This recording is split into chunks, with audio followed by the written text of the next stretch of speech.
Hare Krishna. Hare Krishna. So am I audible? Audible to all of you?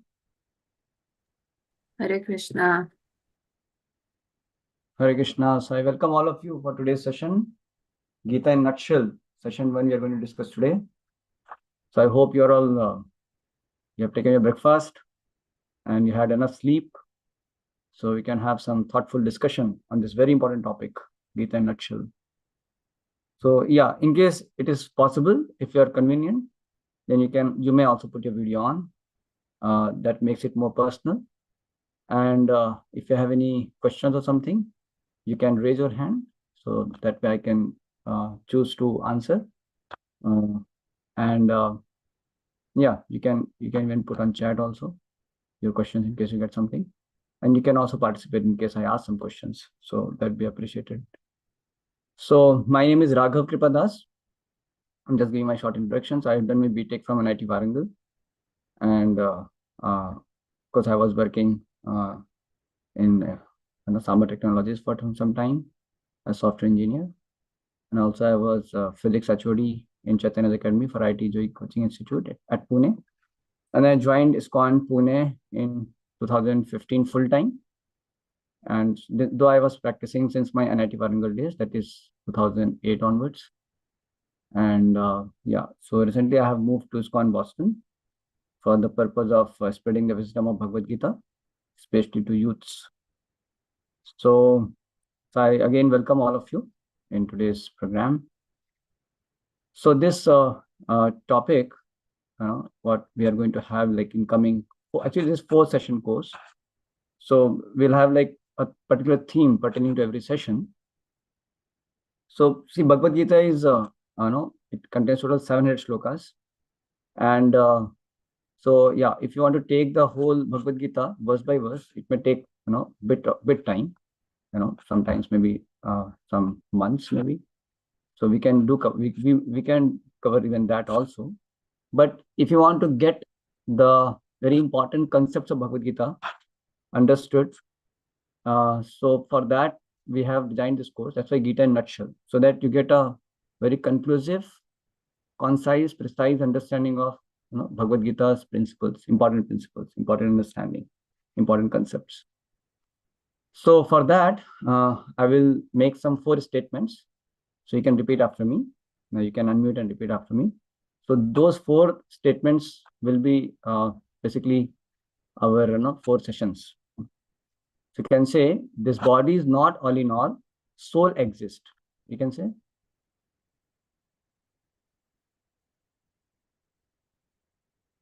You can unmute and say this. This body is not all in all, soul exists. Could you please do that?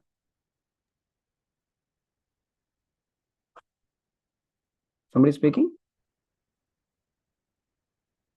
Can you repeat? Okay, so am I audible to all of you? Yes, yes.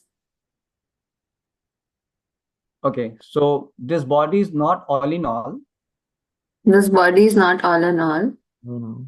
Soul exists. Soul exists. Yes. So that is our identity. That means this body, the way, through which we function. So actually, this is simply a dress for the soul. So the real person is actually the soul who is functioning through this body. Just like a car, inside the car, there's a driver. So driver is the person who is making the car function, right? Yeah. So car is not all in all. There is a driver there, and driver is more important. Just think about it. Like someone's friend, he's in the car, is driving, and unfortunately he meets an accident. So you are not so much eager to take the car to the garage. You're more interested to save your friend, right? That shows that you consider the friend more important than the car. So the body is not all in all, soul exists. That's the first thing. So that is our identity. Then you can say, this life is not all in all. Yes. This life is not all in all. Next life exists. Next life exists. Yes. So this tells the very important concept of transmigration. That is T, transmigration. So first is identity, and this we discuss as transmigration. So what is this? So the soul is having its journey.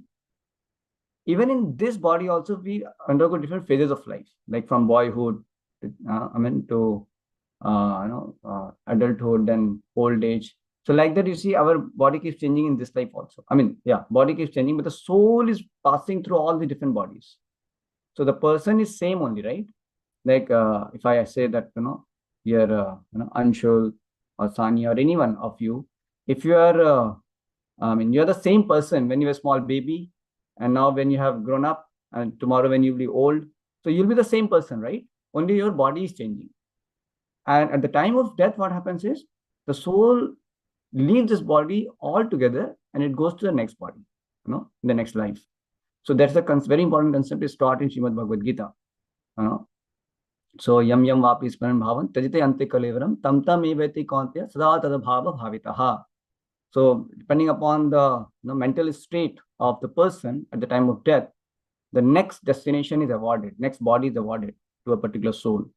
So soul transmigrates from one body to another body. We are going to discuss that, in our sessions. This is a second theme, that is transmigration. And then you can also say, this world is not all in all. Yes. This world is not all in all. Spiritual world exists. Spiritual world exists. Yes. So that means the material world, the world which we see in this existence, this is not all in all. Yeah. So you find that this wonderful creation, there are mountains, there are rivers, there are earth, there are Mars, sun, planet, so many things are there, right? But this is called material universe, material cosmos, right? But there is spiritual realm also. There is spiritual world also. So that also we are going to discuss. So this world is not all in all.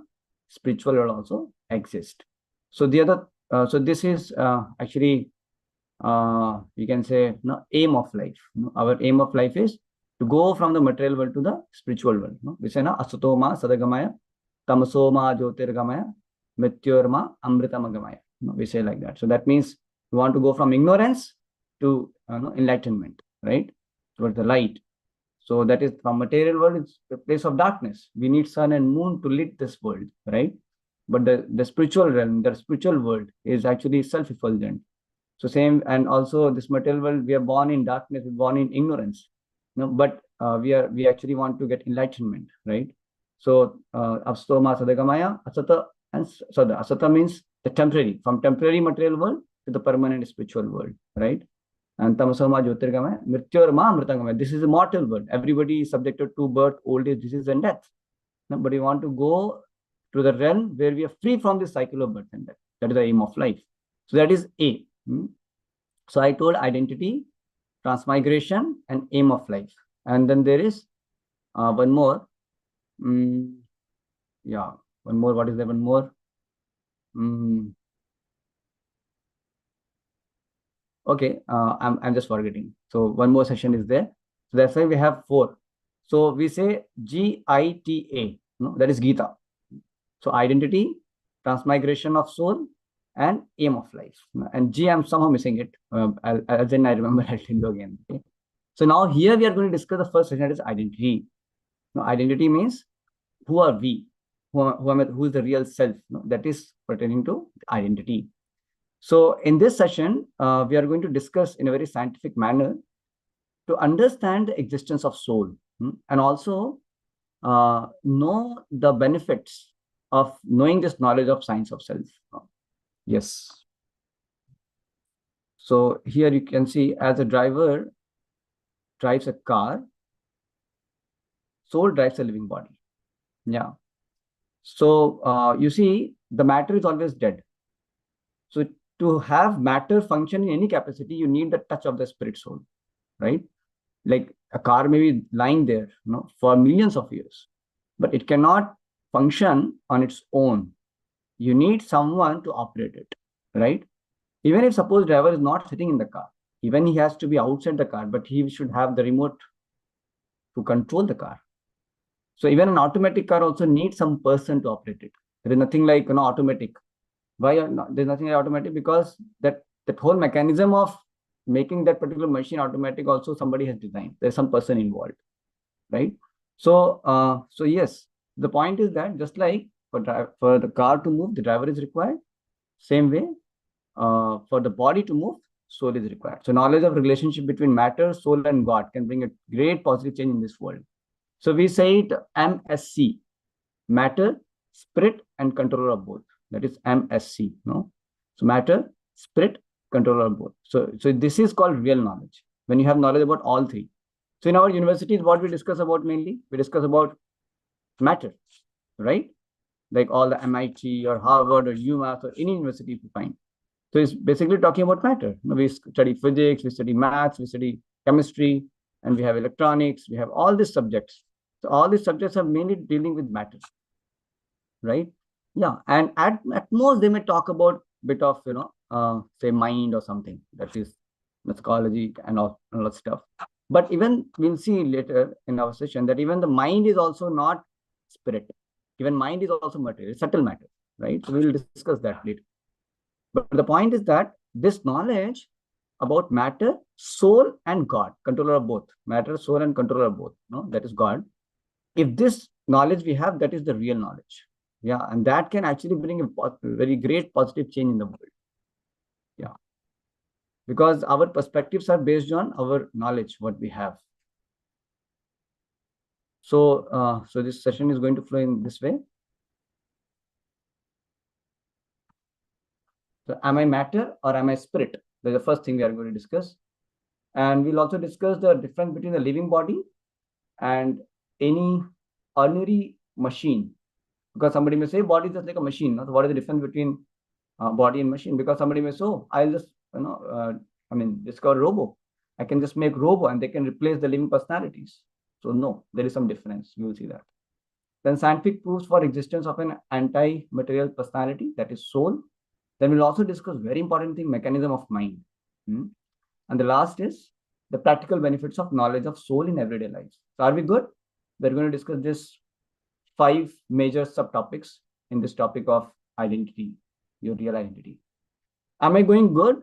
Whether my pace is okay, you're able to understand what I'm speaking. Is everything going good? Yes? Yes. Okay, fine.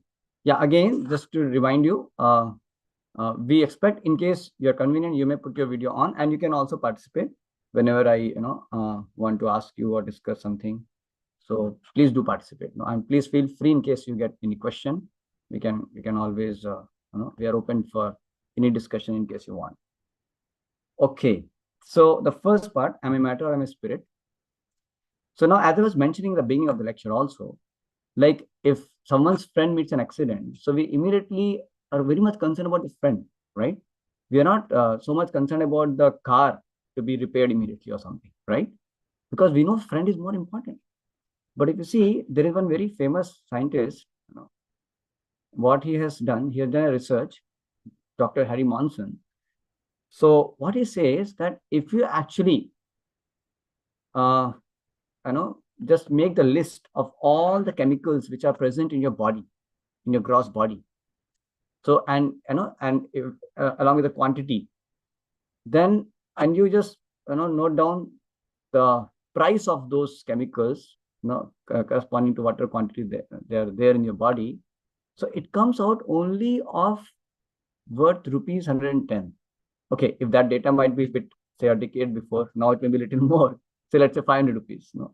But it's nothing, right? So does it sound like you that you are just worth of rupees 110?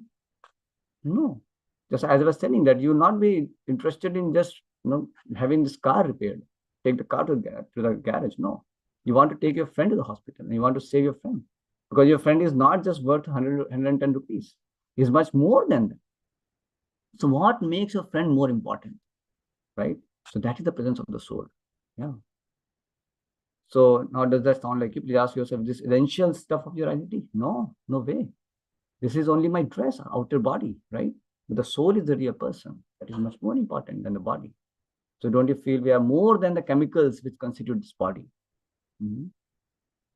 So then what is our real identity? Yeah. So you see, you know this famous actress. You know who is she? Anyone?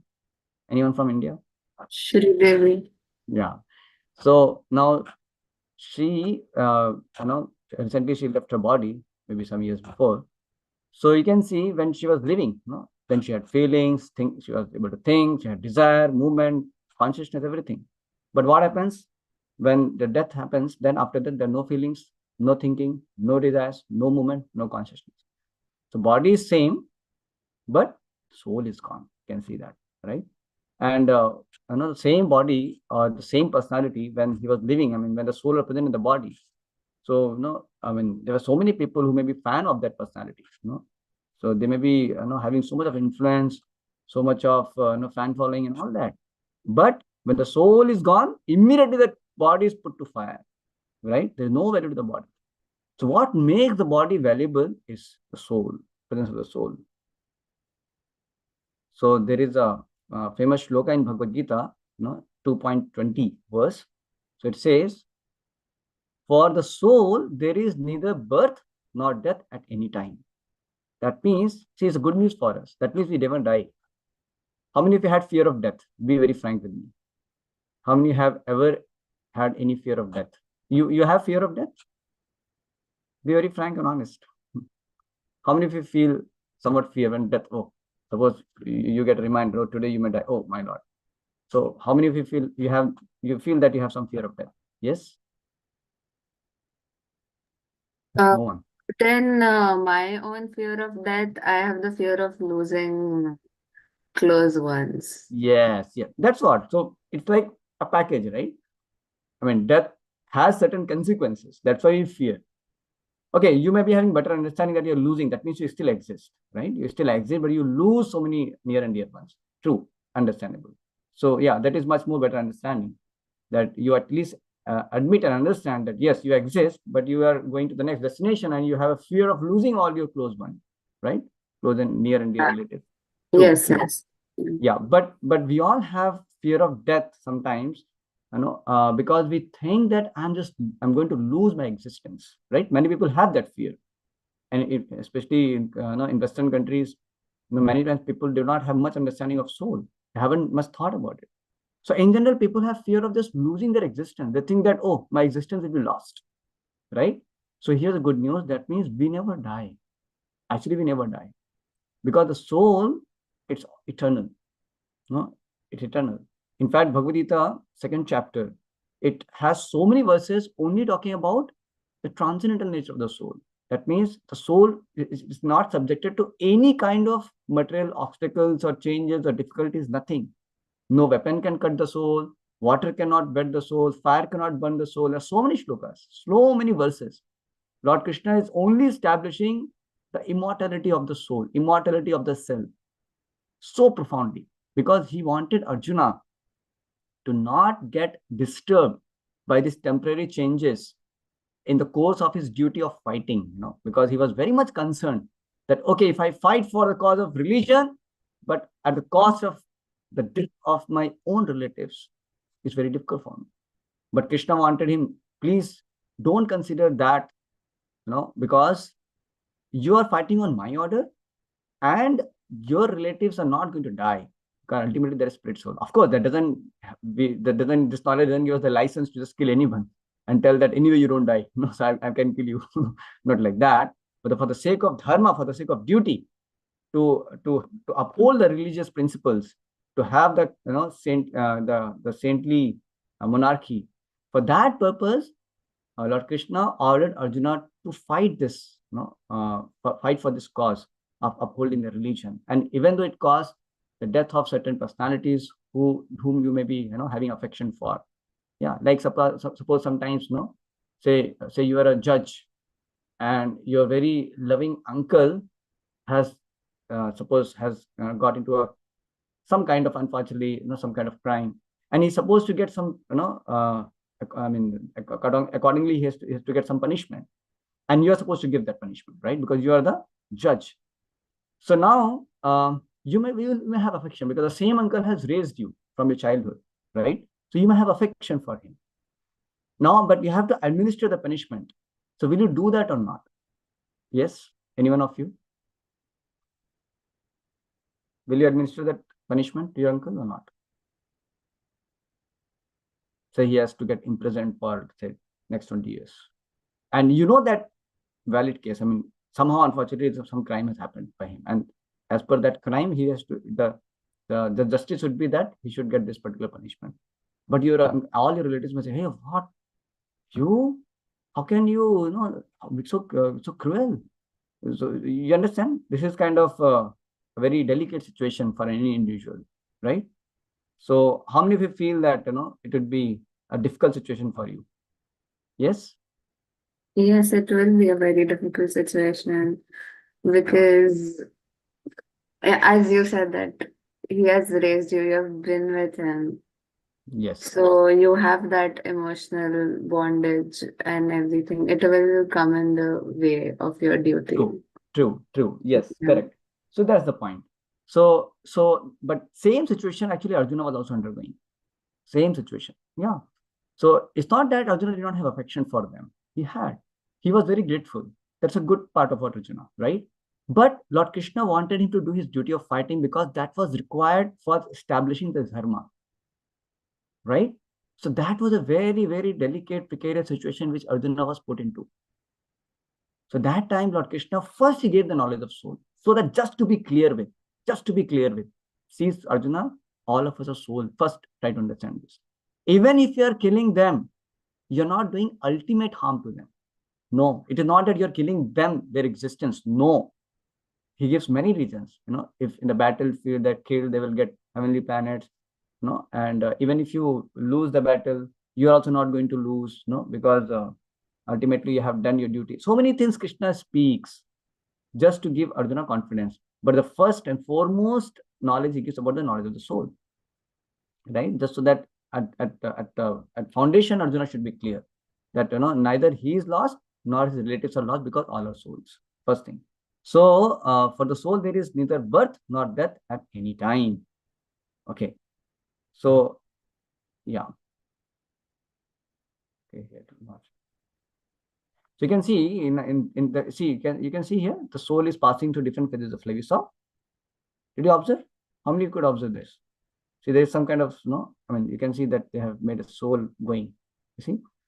So the point is that the soul is passing through different phases of body in this life also, as I was mentioning before also, earlier also I was mentioning. So the person is the same, right? But he's only changing the body, right?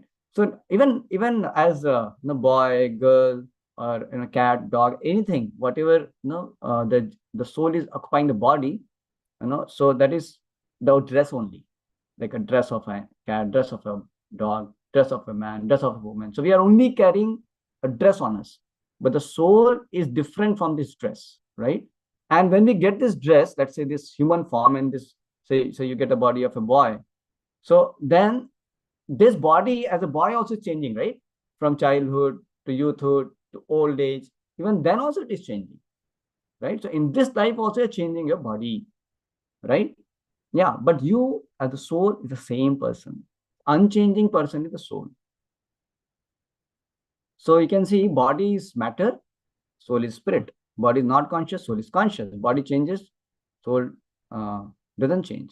Body is temporary and soul is eternal. Body is dead and soul is alive. So there's a difference between body and soul. Yeah.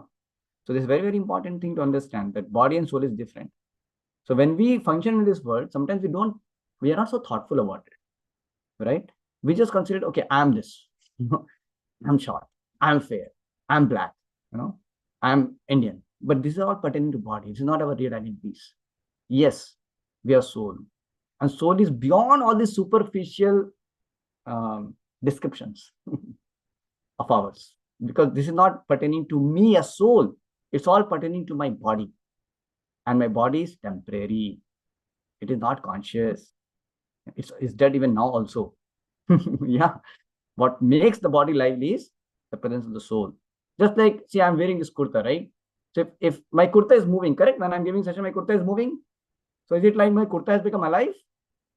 No, my kurta has not become alive because I'm moving. I'm a live person. I'm moving, that's my kurta is moving.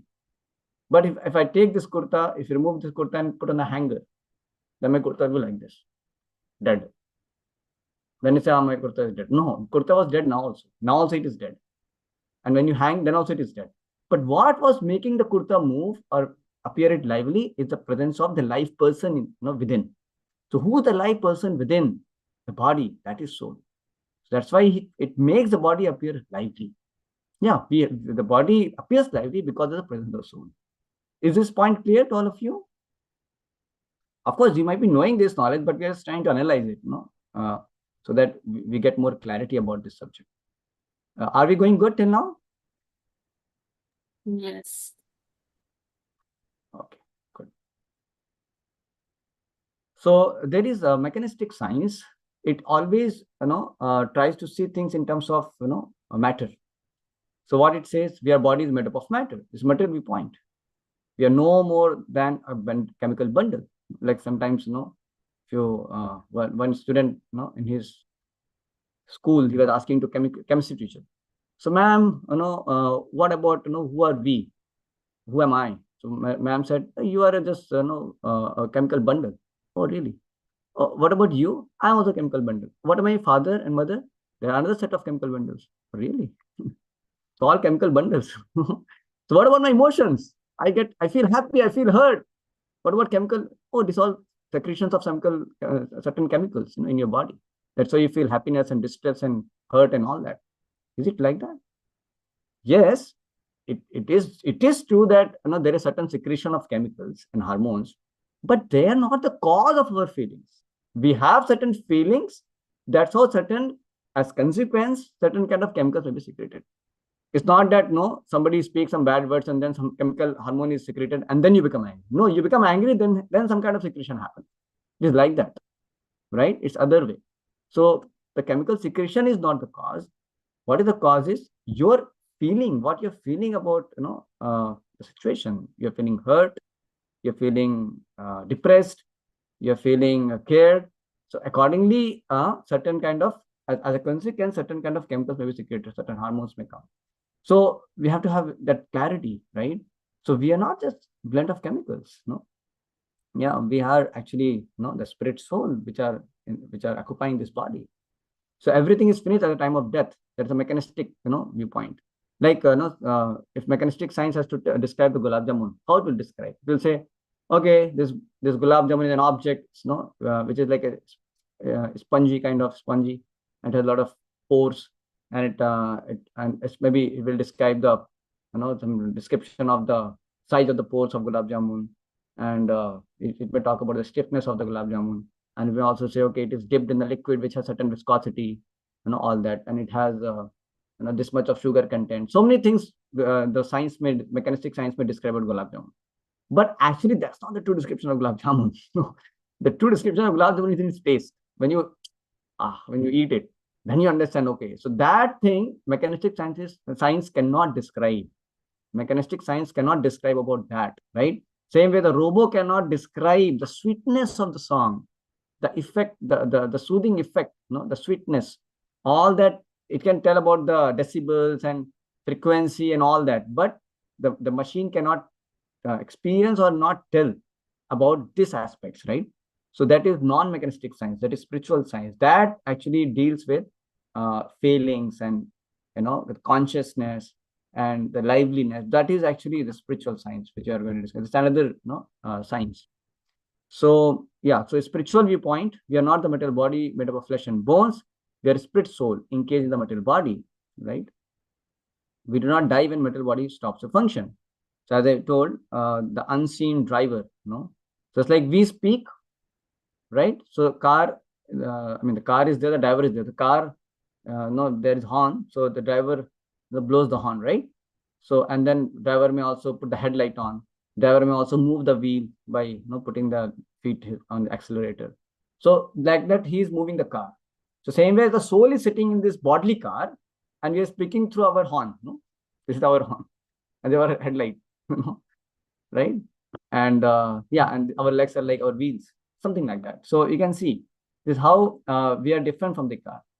Of course, sometimes we become so gross. In India, they say sometimes, "A thela, a baju mein, a thela," as if like he has become car and that fellow is thela. No, he's not car, and that fellow is not Thela. That is his vehicle in which the person is sitting, right? But sometimes we identify the person with this vehicle itself. So that we actually have that discrimination that person is different from the vehicle. But when we deal with the bodily cause of people, then we don't even think about the difference between the soul and the body. We only say Nati, Kallu. In India it's very common, always they say, right? And yeah, people talk about all that. So they will only talk about in terms of this bodily descriptions, right? So which is actually our vehicle. No, it's not me. The soul is different. Soul is much, much, much, much more divine and special and has much more wonderful attributes, which is not known to sometimes to ourselves also. So we don't know our own potentials actually as soul. We don't know that. And then we sometimes just suffer due to thinking about the limitations of the body. Yeah, you as a very, very elevated personality, like suppose Narendra Modi, he comes and sits in a Luna, or say he sits in a car which is very, very old, Maruti, Suzuki, 500, very old model car is sitting. So that doesn't make Prime Minister lose his value, right? He's just sitting in the car. It doesn't mean that now he has become that Maruti Suzuki, Maruti for 500. No, he's not. He's still the Prime Minister, right? The same way the soul, he has his own potential. He's very special. Right? He's part and parcel of God. And he has all the wonderful qualities and everything. But right now he's sitting in this vehicle of body and he's identifying with it. That is the greatest misfortune thing about us. In ignorance, we think that I'm the body.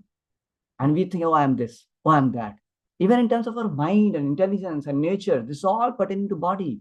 Yeah, this is not me. Our physical body and our psychological body. Our psychophysical body.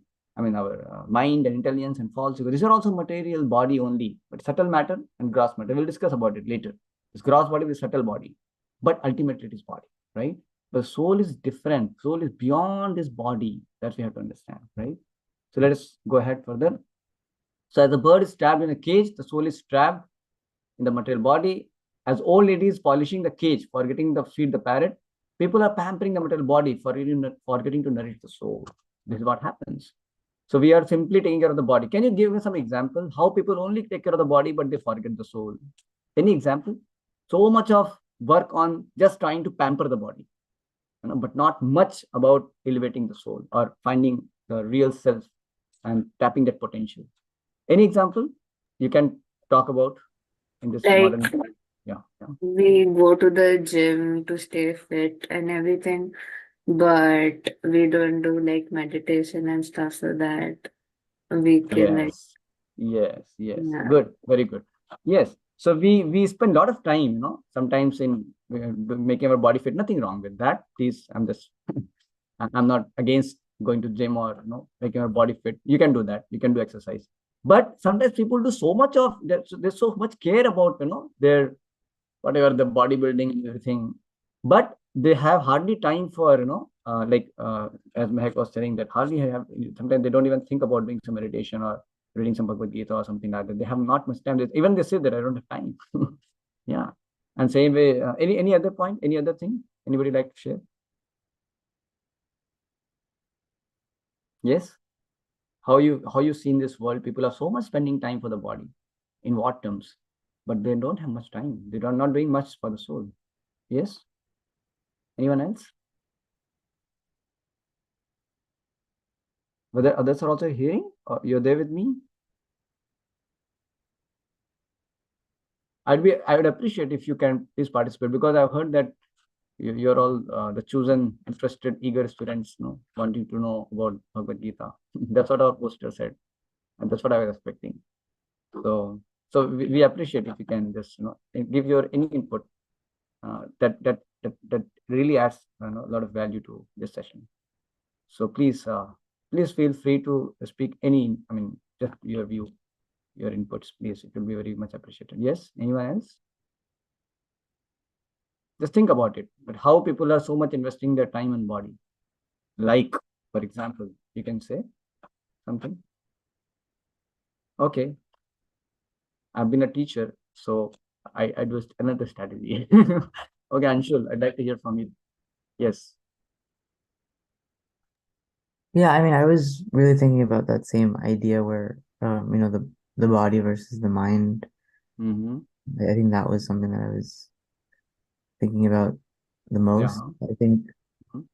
like Yeah. an example could be like kind of taking care of like, the outside of something. Mm-hmm. Like for example, if you have a car, you're just taking care of making sure that the outside is, not very like is very clean. You're taking it to the car wash, but the Yeah. inside where you actually have to sit and drive is a mess. Good, good, good, Amshul. Good. Yes. So you again connected to the previous example of the car and driver. So same way we are only simply worrying about the our bodily maintenance, but not much worrying about the soul. True. Good. Any other point? Any other thing from modern scenario? We can see that how the civilization, modern civilization is based upon taking care of the body, but not soul much.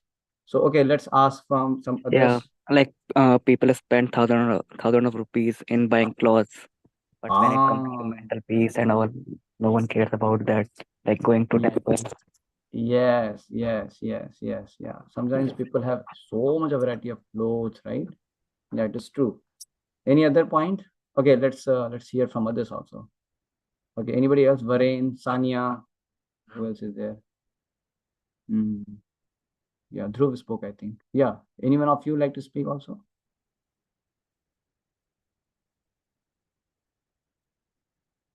Okay, so cosmetic industry. So much of varieties of cosmetics are there, right? Yeah, it doesn't. I mean, soul doesn't need any cosmetics. The people are focused upon making body beautiful, but they're not hardly caring about exploring the beautiful soul. You're already very beautiful personality, but you're not exploring that personality. No, you're simply depressed about your body not looking so beautiful, and we want to get all kinds of cosmetics, and whole cosmetic industry is flourishing because of the ignorance of the people. People don't understand. Okay, we are not against, again, we're not against to have like proper get up. You can have no issues. You can have some good clothes, you can have some cosmetics you may use. It's all right, but it should not be the central focus of our life. Oh, this is what I am, the body, I have to take care, I should look good. No, it's not the all thing. Body is not all in all, my dear friend, but it's not all in all. Soul exists. Please recognize, even if suppose God has not given you such a beautiful body, even if suppose God has, created body which may have some defects, no issues. Your soul has no defects. Soul is very beautiful. So identify that eternal person. Just real self, soul, which you are the real person, right? And then if you connect to that real self, then you understand. If you explore that real self, then you can actually tap the real glory of yourself, right? That will be something wonderful. Yes, we'll move forward. I'll just show you one nice video. You can just give me a minute. I'll just share again. I wanted to share this. You can watch this.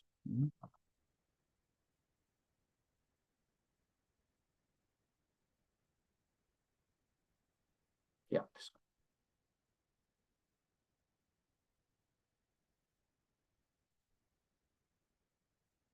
Just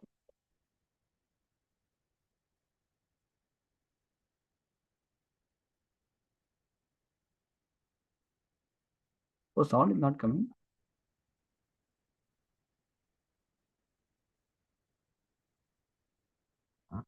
What happened? Hmm. Why sound is not coming? Anybody can help me? What happened? You're able to hear the sound? No, unfortunately. Maybe if you change the speaker to on the Zoom, I'm not sure, but Just a minute. Just wait.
I'll do one thing.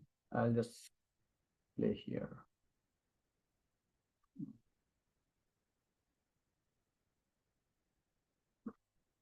Can one of you share? I'll share the video with you. Will that work? You can share the screen and play the video on YouTube. That'll be better.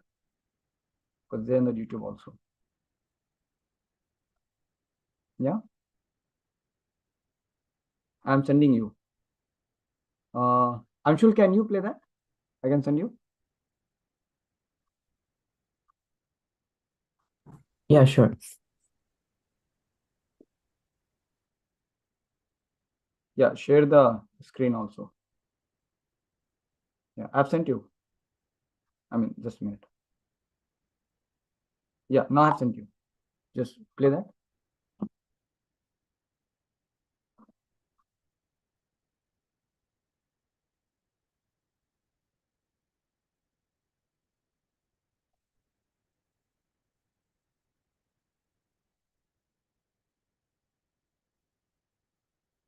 You got it, Anshul?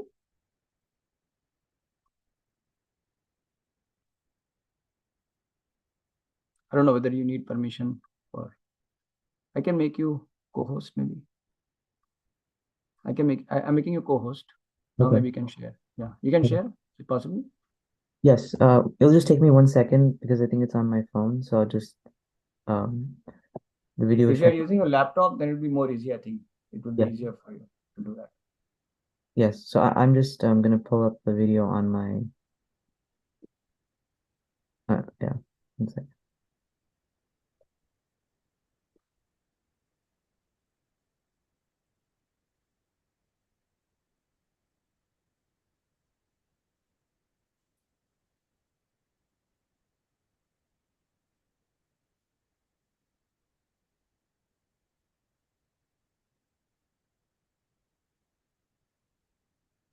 Are you getting? Yes, just 1 second. I was so it was sent through WhatsApp, so I was just pulling it up on my computer. 1 second, just emailing it to myself. Okay.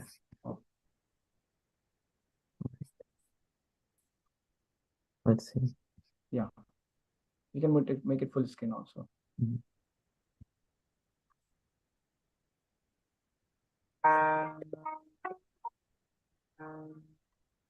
Four wives.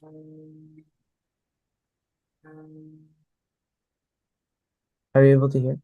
Yeah. Yes. There was a rich merchant who had four wives. He loved the fourth wife the most and adorned her with rich robes and treated her to delicacies. He took great care of her and gave her nothing but the best. He also loved the third wife very much. He's very proud of her and always wanted to show off her to his friends. However, the merchant is always in great fear that she might run away with some other men.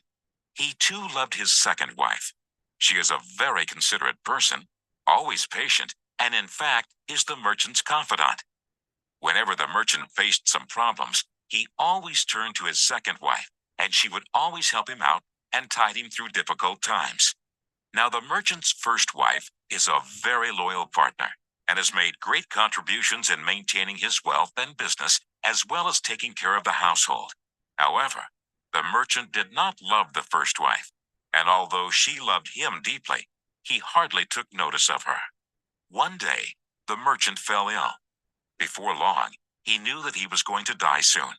He thought of his luxurious life and told himself, "Now I have four wives with me, but when I die, I'll be alone. How lonely I'll be."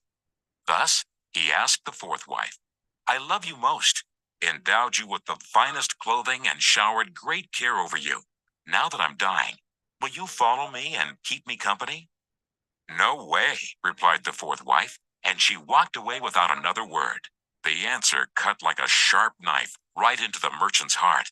The sad merchant then asked the third wife, "I have loved you so much for all of my life. Now that I'm dying, will you follow me and keep me company?" "No," replied the third wife. "Life is so good over here. I'm going to remarry when you die." The merchant's heart sank and turned cold. He then asked the second wife, "I always turn to you for help, and you've always helped me out. Now I need your help again. When I die, will you follow me and keep me company?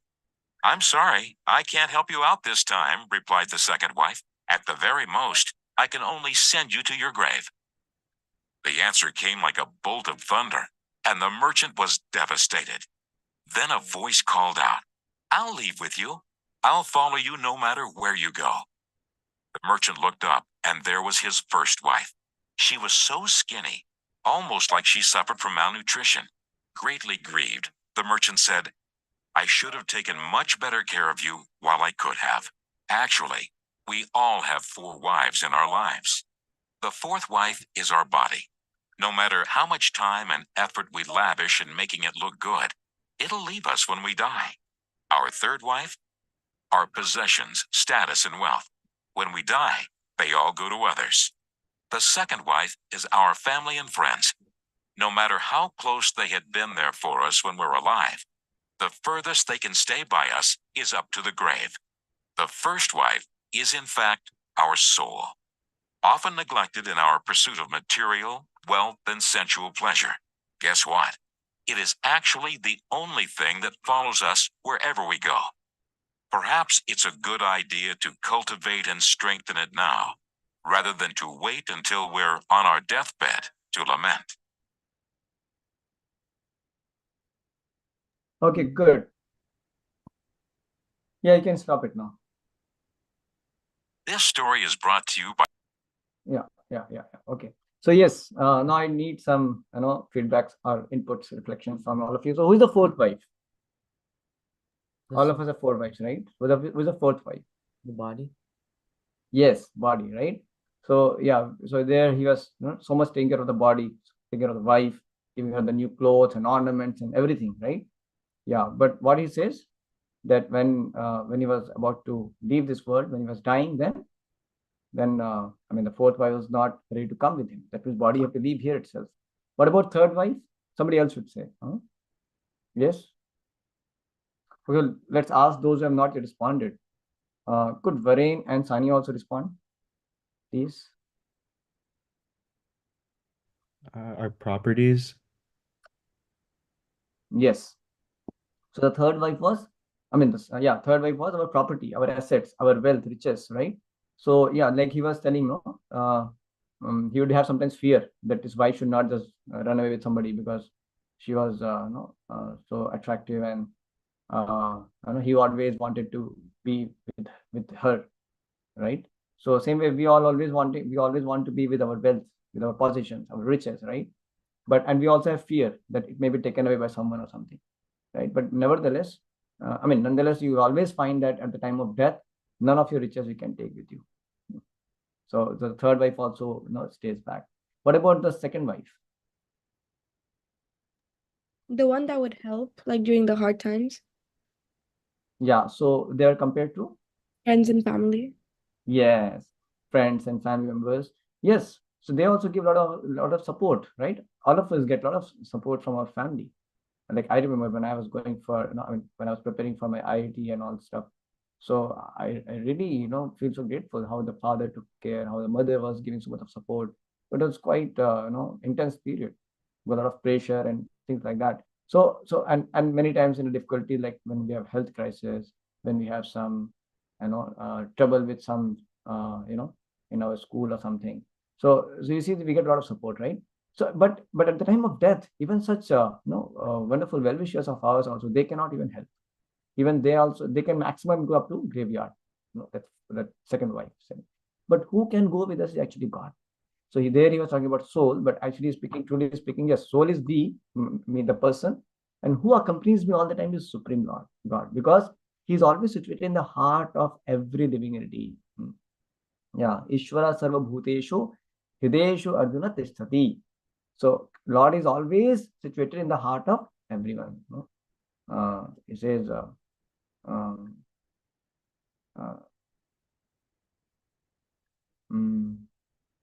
Sarvasya Chaham Hidi Sannivishto Matta Smritir Jnanam Apohanam Cha. He says this also. So he is situated in the heart of everyone, and he's only giving the remembrance, forgetfulness, and the jnana, the knowledge, everything the Lord supplies as a super soul. Only thing is we have to know the art of consulting him. right? Art of connecting to him. That is what spirituality helps us to connect to the Supreme Lord. So that G part, what I was telling, I am not all in all, God exists. That's the thing. So I am not all in all. Yes, because there is God also. I can consult him. I can take his help, right? And I can walk my life with his help. Like once there was a picture of someone's life, so he saw that in his picture of life, he always found that two footprints were there. I mean, the footprints of two people walking. Then he found, but in some certain sections of his life, only one footprint was visible. So that picture was showing the footprints, how he was walking through his life. So then this boy got a doubt. Means so when there was no difficulty, then the two footprints. Okay, I was there, and then God was there with me all the time. But when there was difficulty, I'm only finding one footprint. How is it? So is it like God did not help me when I was in difficulty? Then he was very desperate, and he thought, okay, now I should really consult God. And he went to God and he consulted God. It's not fair. What happened? And when I was walking, in my normal course of life, you were there with me. I appreciate. But when there were difficulties, I don't find your footprints. And God said, dear son, those were the moments when I was carrying you. So those footprints are my footprints. So I was carrying you. Yeah. So, but only thing is we need to connect to him. We need to consult him. He's the best friend. He's the best well-wishing friend. Suhridam sarvabhutanam. Lord Krishna says in Bhagavad Gita, I am the best well-wishing friend of everyone. So we should only know the art of consulting him. Then our life can be very sublime, right? Yes. So let's share the screen further. Yeah. So we'll just move forward. So here we found that how, just like, this lady is interested only polishing the cage, but not taking care of the parrot. Same way, we also sometimes are interested only to take care of our body, but that we hardly care of the elevation of the soul. Yes. So let's move further. So now he's saying 6 changes of the living body. Now, okay, we do understand body is like a machine, correct? Body is like a machine. We say dress, and we also can say body like a machine. But look, body is not just like machine, like a robot. So you cannot replace this bodily machine with a robot. Why? There's a difference, no?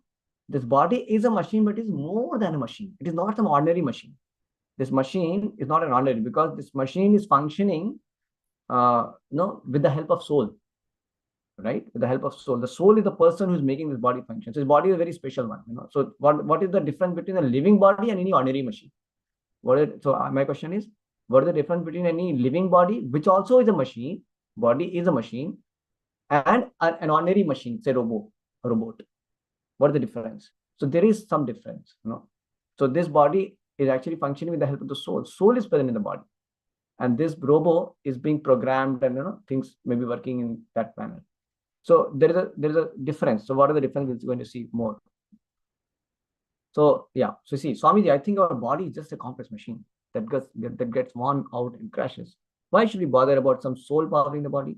And Swamiji asks, does your body, or does your car or computer, do they grow? Do you have a male and female car that can unite and produce a baby car? So a living body undergoes 6 changes, where the matter just depreciates. It is the soul that makes living body alive. So these 6 changes will, what you'll see, the 6 changes: birth, growth, maintenance, production of byproducts, dwindling, and death. These 6 changes will happen only for the living body. Any living body you take, these 6 changes will. But for any machine, any robot, these 6 changes will not happen. Okay, it is created, it may be maintained, and it dwindles. That's all. Right? There is nothing like production of byproducts. There's nothing like growth. You don't find small baby car, then bigger car, then more bigger car, then another car, then they unite and they have another baby car. It doesn't happen like that. So that's not possible. And no scientist till now could create even a living grass. When I'm talking about living body means, the way living bodies are, we are fine in this world, right? So no scientist. So once a great scientist in Sri Lanka, he was telling about all these various chemical bundles, life comes from matter and all that he was talking about. So one of the disciples of Srila Prabhupada, Hansaduta Swami, what he said, he challenged him openly. He said, I will give you a 1 crore rupees check. You just create one mosquito in laboratory. You take the chemicals and create the mosquito. You do that. So he was not able to say anything. Yeah. So what scientists may do when they talk about test tube baby and all, basically they are taking chemicals from the living parents, right? they're not creating, they're not getting some, stuff like sodium, hydrogen, and calcium and all, mixed phosphorus and everything. Do that something. Do get the chemicals, get the dead chemicals and make life. That they cannot do, right? So they will take, the sperm and ovum and all that from parents only, and that's how they will only try to just, have some kind of, fertilization and all, the test tube or something. But again, they will put it back in the womb of the mother. And that's what they do. And they say it's a test tube baby. It's simply trying to take the credit of creating life. So this fellow is not created life. This whole system is there by God, in the God's creation. And also life actually doesn't come from matter. In fact, from life you find some chemicals come. Like you don't find that from citric acid, lemon tree you can produce. The lemon tree is producing some citric acid, correct? Yeah. So life is actually, coming from life. So ultimately, the supreme life, supreme living personality, the supreme Lord. So from whom all these living entities, souls are coming, and the matter is the external energy of the Lord. It's a inferior energy of the Lord. It's called matter, and the matter is manipulated by the spirit. The matter cannot function without the touch of the superior energy of the Lord, that is the spirit. Okay, so yeah, we'll move forward. So second point is a male and female living body can multiply. Similar species machines can't reproduce. As I mentioned this, you can see, yeah, you don't find, two bus or truck or bus coming and giving a car as a product. You don't find that. Yes. So and living body has consciousness, thinking, feeling, willing, while matter has no consciousness. You can see that. Like if suppose I hit this table, it doesn't say anything, right? No, nothing. If I even touch even kick with the feet also, it will not have any hurt feeling. But in India, sometimes you get into local, and I don't know whether you have experience of it. Some of you might be born in America, I don't know. But in India, we have very good experience. When you especially travel in Mumbai locals, So even sometimes little slight hit also, like this, you hit. Otherwise, he will show a big face. Sometimes he may break your tooth also. So he has feeling. He feels hurt. He has ego. He's feeling very, very, very bad. How could you, not take care of that and you hit me like this? Immediately. So the consciousness is there. There is a thinking. There is a feeling. There is willingness. All that you'll find, right? So we take initiatives. We have some willingness. But the dead matter cannot. The machine cannot. The robot cannot take initiative on its own. You can program. You can program, but you're a living person. You're programmed. The robot cannot take on its own something. So this is the also very major difference. So consciousness. So symptom of presence of soul is that there is a consciousness. Yes. So three major differences between a living body and a robot. A living body undergoes 6 changes. A male, female, body can unite and produce a byproduct, but not machines. The living body has thinking, feeling, willingness, but matter has no consciousness. So this is a very important slide. Try to pay a little more attention to understand this. See, the gross body is made up of these 5, gross elements: earth, water, fire, air, ether, right? And subtle body is made up of mind, intelligence, and false ego. And you are not your subtle body, you're not your gross body. Try to understand this point very deeply. You're not your subtle body and you're not your gross body also, right? That means here lies very good news. You're not your mind. You're not even your mind. So, yeah. And the soul is Satchit Anand, eternal knowledge and bliss.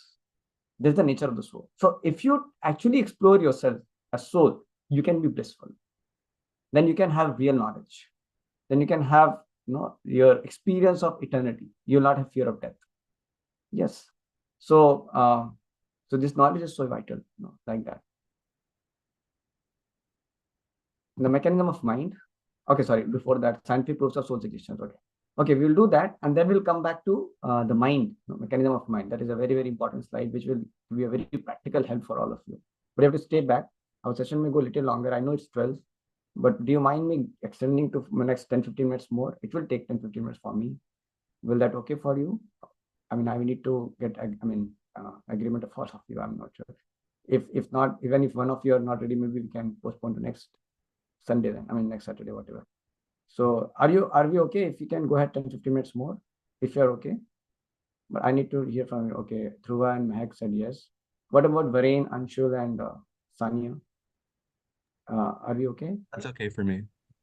Okay, Varun is okay. What about Anshul and Sanya? Sanya is fine. Okay, what about Anshul? Anshul fine? Okay, Anshul also says fine. I'm sorry, I'm taking a little extra time. Yeah, but yeah. Okay, we'll go ahead. Yes.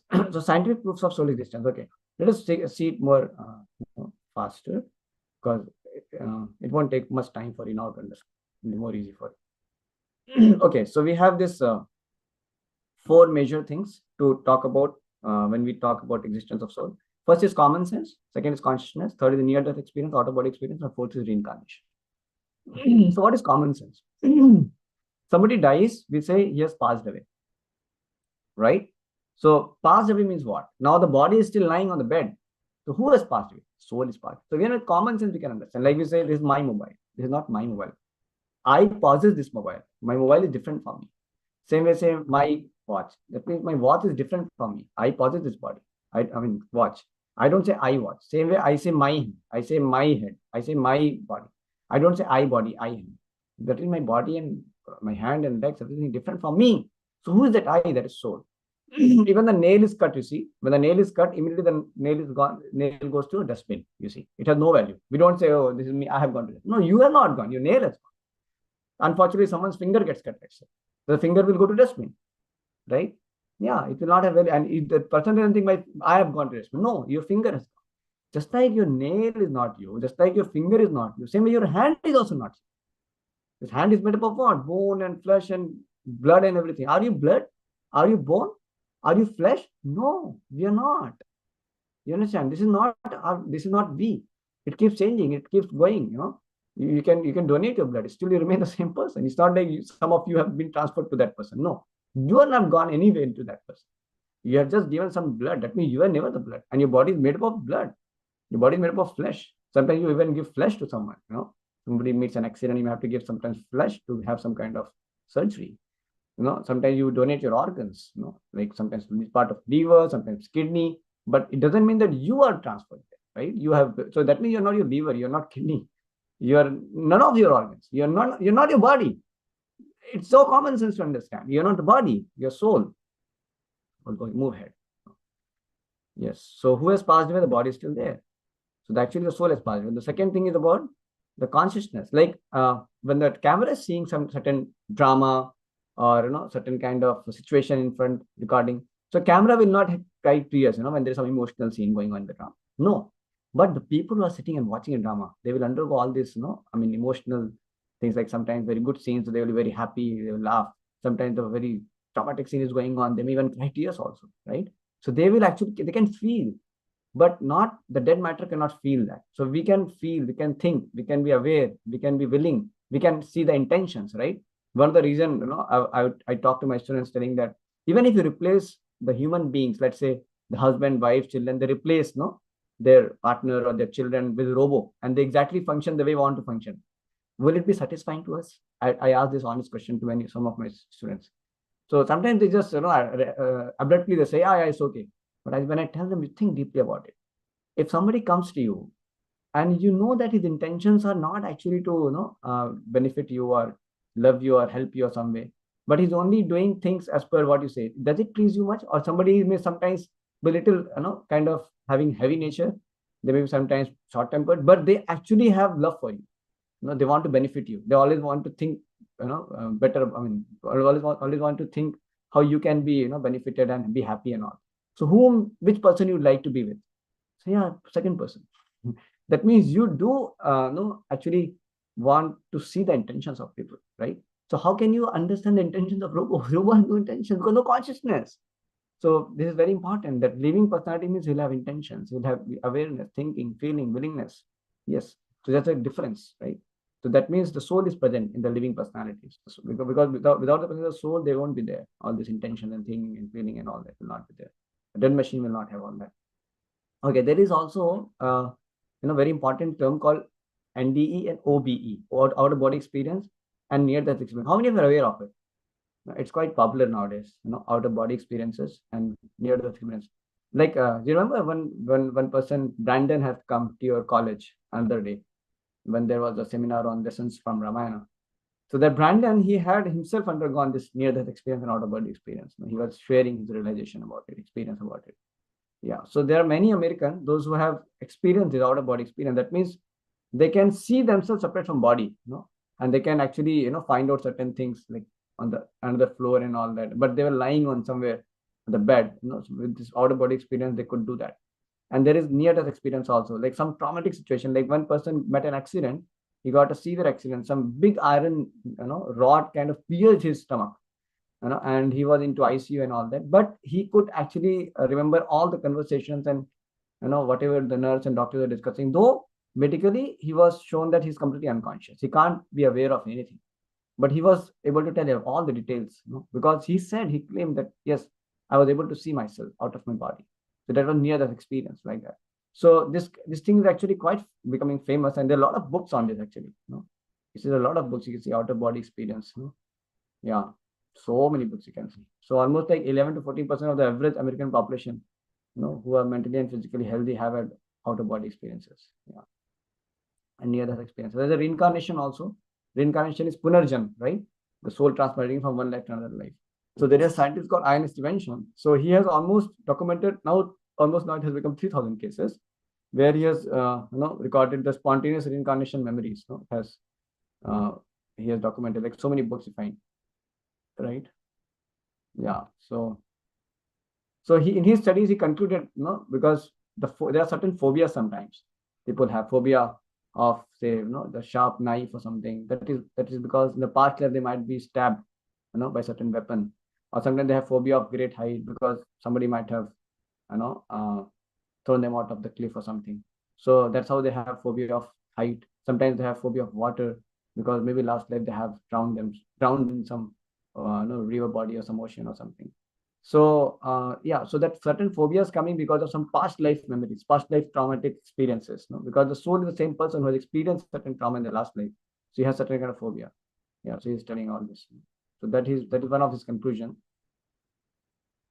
Yeah, and second thing, you can also see the twins. The twins have same genetic material, but they have different temperament. You have seen sometimes some twins like that, same genetic material. Body is made up of same matter, same material, same genetic material, but they have difference in temperament. So that is because of the two different souls are present in the alike, body.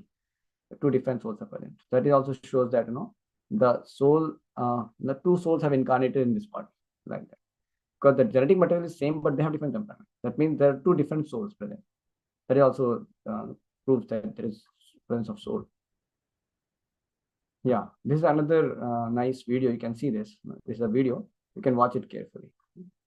Yeah. Are you able to hear? Can you hear also? No. No. Oh, really? Just a minute.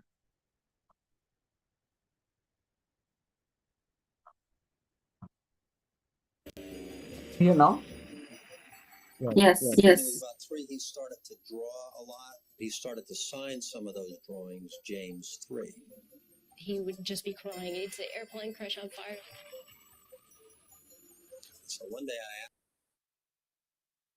I asked him, I said, "Why are you signing your name James 3? His response was, "Well, I'm the third James." It's being called the case for reincarnation. This 7-year-old boy from Louisiana not only shares the same name as this World War II fighter pilot, they seem to share the same soul. Initially, what caught my attention was James's extreme fascination with airplanes. James Leininger's parents don't believe in past lives, but realized early on their son was unique. I took him to the Kavanaugh Flight Museum, that every time we went to the area where the World War II aircraft were located, he would just stand there and point, mesmerized. He was barely 2 years old. Here's home video. While the other youngsters viewed the bombers with a childlike curiosity, little James recognized the steely war machines with a certain familiarity and comfort. I said, "Oh, look, there's a bomb on the bottom." He said, "That's not a bomb, that's a drop tank." That innocent trip to the museum would dramatically alter their lives and the lives of complete strangers forever. He started having the nightmares, and that was my first indication that there was something wrong. The screaming was not like a normal child crying. It was a panic-stricken, terrorized screaming. Over and over again, James had the same terrible nightmare, 4 to 5 times a week. He was too young to explain the dream, but he could draw. He started doing these little drawings of airplanes shooting at other airplanes or being shot down. It's the only thing he still draws. Bombing ships, you see men parachuting. Here's another one where planes are dropping bombs. This is a carrier, and you can see where what he does is when he draws them, he starts with just a picture, and then he just starts drawing lines all over the place like he's playing out a movie. I kept thinking, where is he getting this? What's he watching on television? But I was a stay-at-home mom, so I know that there wasn't anything that he was being exposed to. Not exposed to in this life, but perhaps, just maybe, somebody else was. Decades earlier, another little boy named James grew up in South Bend, Indiana, with the same insatiable fascination with airplanes. He became a fighter pilot for the Navy and shipped off to fight in World War II. March 3, 1945, during a mission near Iwo Jima, he took a direct hit, was declared missing and presumed dead. He would wake up in the middle of the night, he'd be laying on his back, kicking his feet up at the ceiling and screaming. It was almost like if you were laying on your back inside a box and you're trying to kick the lid off the box. When I would wake him up, he would just be crying. He'd say, "Airplane crash on fire, little man can't get out." He said that over and over, night after night. What goes through your mind when your 2-year-old says things like that? It freaked me out. It's like I can see in your face that it's startling and it's frightening. I was alarmed by the frequency of the dreams or nightmares. This was just the beginning. Nothing could prepare Andrea and Bruce Leininger for what James revealed next. And I remember he laid on his back and he did the same motion like he did in the nightmares. He laid on his back and kicked up at the ceiling and he goes, "Mama, the little man's going like this." And he laid on his back and kicked his feet up. The little man's going, "Ooh, ooh, ooh, ooh, ooh, ooh, can't get out." And I said, "Well, who's the little man, baby?" And he goes, "Me."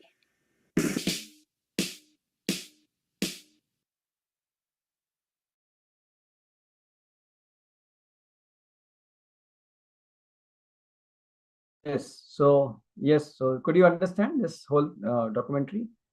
It has come in Discovery Channel. Could you? Yes? Yes. Yeah, so you can see that how this James, he was able to remember, he had all the, the experiences, fresh in his memory about his previous life. And in fact, he was knowing so much about the fighter, planes, and he was talking about even, how he was shot and everything, so many details, even, sketched the whole thing. And he could identify because they were actually coming from a Christian faith and they did not have so much of clear idea about this reincarnation concept. So it's there, but somehow in Christianity, there's some, they don't have much understanding. So then the father was very into it and he was noting all the data and he actually searched it and he found out that there was a person who was killed a certain, situation where Japanese attacked and, he was found lost. So, and he even met his previous life sister and all. So it was, this kind of thing can clearly make it significant to understand how there is, the transmigration of the soul from one life to another. About it, which we'll talk in the next session more. Just a minute. Yeah, I'll share the screen. There's another case of Dr. Anil mentioned. He's talking about this small girl, Shukla. So she could also identify her previous life, lot of things. So she was little more than 5, and so she was telling, she would tell a lot of details and the name of the place where she belonged to last life, and then she took her family members there. So when they went there, then Shukla took the lead actually, and avoiding all the various possible wrong turns, she brought them straight to the house of her in-laws' house, previous life in-laws' house, Amrit Chakravarti, and there he identified so many things. So she identified her previous lifetimes, house, mother-in-law, brothers-in-law, husband, daughter, an indicator other than Chakravarti as her husband because they did not take the name of the husband, in the traditional Indian families. So that's how so many things you could identify. So it's another case study. The nicknames as well as real names of brother-in-laws and all that. Yeah. So many scientists also have been, talking about always existing. Let's take one of them. Let's say Socrates says, "I'm confident that there truly is such a thing as living again and living spring from the dead." Right. So many scientists also have been actually having this understanding that the yes, I exist, eternally. Yeah. So now mechanism of mind. This is we are going to discuss, and practical means of knowledge of soul in everyday life. So mechanism of mind. Let's come to this. So this is something very valuable. If you can pay a little attention on this aspect, lot of worries of your life can be no more further after this session. Believe me, this is very powerful. You see, if you can have this concept clear, and then you can live life with different perspective. All of us, see, this body is dead matter, right? So Bhagavad Gita also talks about it, that superior to this dead body and superior to the matter, dull matter, is the body, which having senses. Right, so body is made of dead matter, but superior to that is the senses which the body carries. We have working senses and knowledge acquiring senses, and superior to the senses is the mind, and superior to the mind is intelligence. Right, but this is all body. This is not me. The soul is different from all of this. So the soul is the real person self, but he is right now engaged in this gross body and subtle body, like that. So the senses are like the outlets, like eyes, nose, tongue, ears, and skin. They're the outlets to interact with this world outside, right? And it interacts with different sense objects. Sense objects means, like, for eyes, beautiful form; for nose, some smell; tongue, nice food; ears, nice music; skin, some nice object to touch. So like that, you can see the different sense objects for different senses. This is called knowledge acquiring. And then we have karmendriyas, that is working senses, that we're not right now talking about. But karmendriyas will help us to function in different ways, like walking, hands and all that. So yeah, so now these 5 gyanendras are there. So now when we interact in this world with these 5 senses, which knowledge acquiring senses, so what happens is we get a stimulus from different sense object. Like the eye sees some kind of form, let's say a gulab jamun.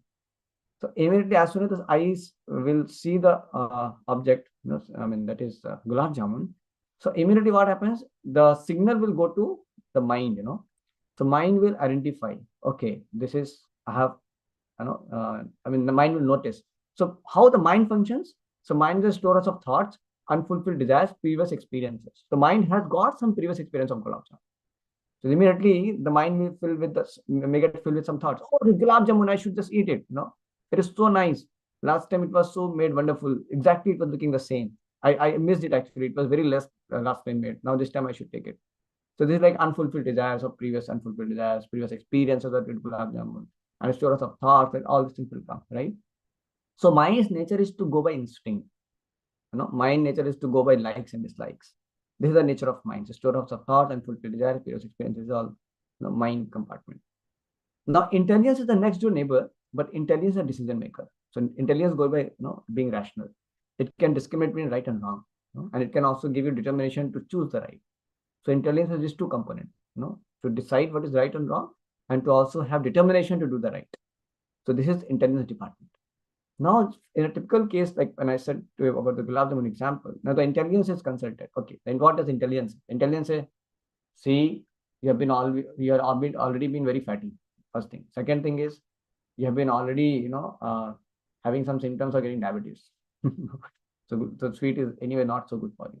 And the third thing is, anyway, we never know this is meant for whom. It is just kept. Gulab jamun is kept. We don't know who it belongs to whom. We don't know.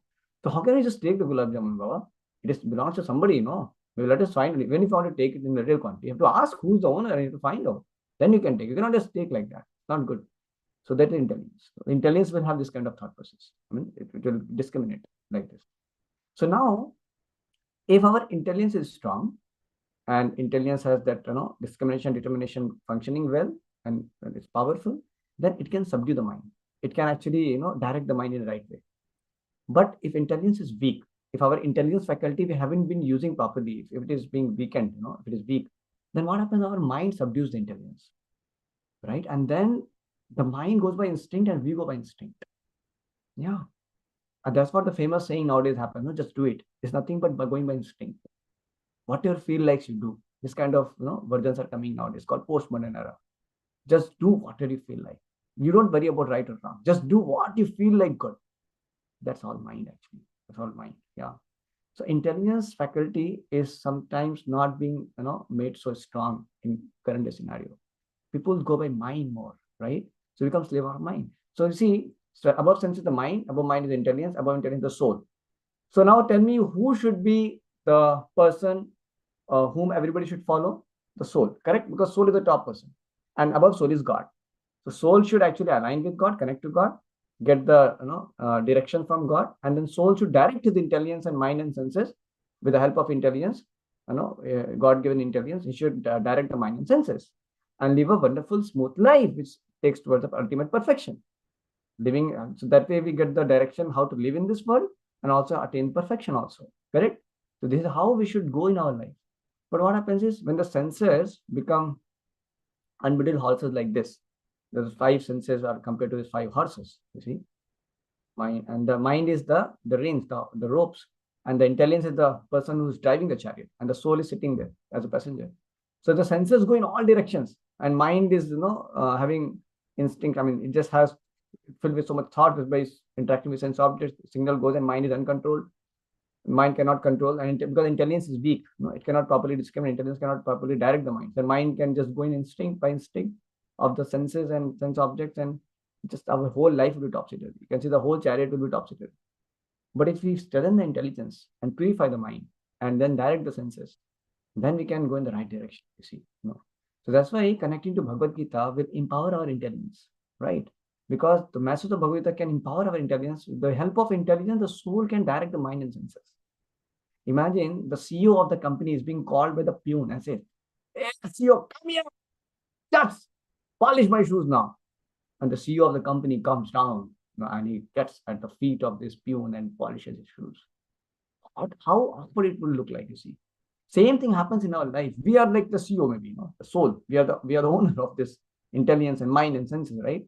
And we are being controlled by our mind and senses. The senses and mind are directly, hey, do this for me, and we just go for it. मेरा मन नहीं कर रहा करने का, नहीं करेंगे. क्यों नहीं कर रहा? मन नहीं कर रहा. मन is boss, no? My mind is my boss. So my mind is not feeling like, I will not do. I feel like doing, I will do. I feel means what? Mind is feeling like. So mind feeling like to do, I'll do that. You understand? So we just go by mind. That's why we become moody. It's called moody. Because we go by mind. And that is the greatest trouble. That is the greatest trouble. So it's a very great science in understanding, understanding the nature of mind, understanding the nature and function of intelligence, understanding how the senses can be controlled. And when you know this science well, then you can deal in this world which is full with so many events and situations in more proactive and thoughtful manner. Your responses can be much better, and that will reflect in all aspects of your life, in your career, in your relationships, in the way you handle the crisis, everything. So that's how it is so important, because these are the faculties which we live with, but hardly we explore these faculties, hardly we try to understand. But Bhagavad Gita, Srimad Bhagavatam, so much tells in detail about these faculties, so much. So when I heard all this knowledge from Gita and Bhagavatam, my life was transformed. I could see things with different perspective, and it works like anything, because you can tap these faculties in the right way, right?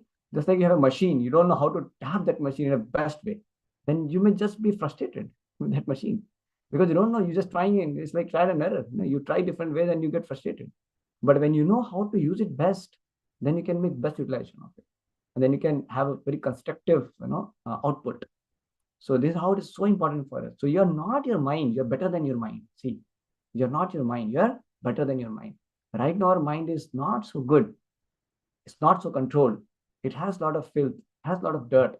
So, and our intelligence is also weak many times. All of us have that experience. So we have to purify our mind. That's why meditation is so important. So when we chant the mantras, when we have certain meditation, then what happens? Our mind is purified. And intelligence can be made strong by reading Bhagavad Gita, by reading Bhagavatam, by hearing the sermons from the saintly person, those who have saintly character, When you hear from them, that your intelligence also becomes strong, because you develop discrimination, and you also develop willpower, and then you can direct your senses properly in the right direction. Then your life can go in the right direction. Yeah. So stories of thoughts and desires, experiences. You can see that, different types of thoughts, negative thoughts, necessary thoughts, routine thoughts, all different thoughts are there. So the mind has these all things, right?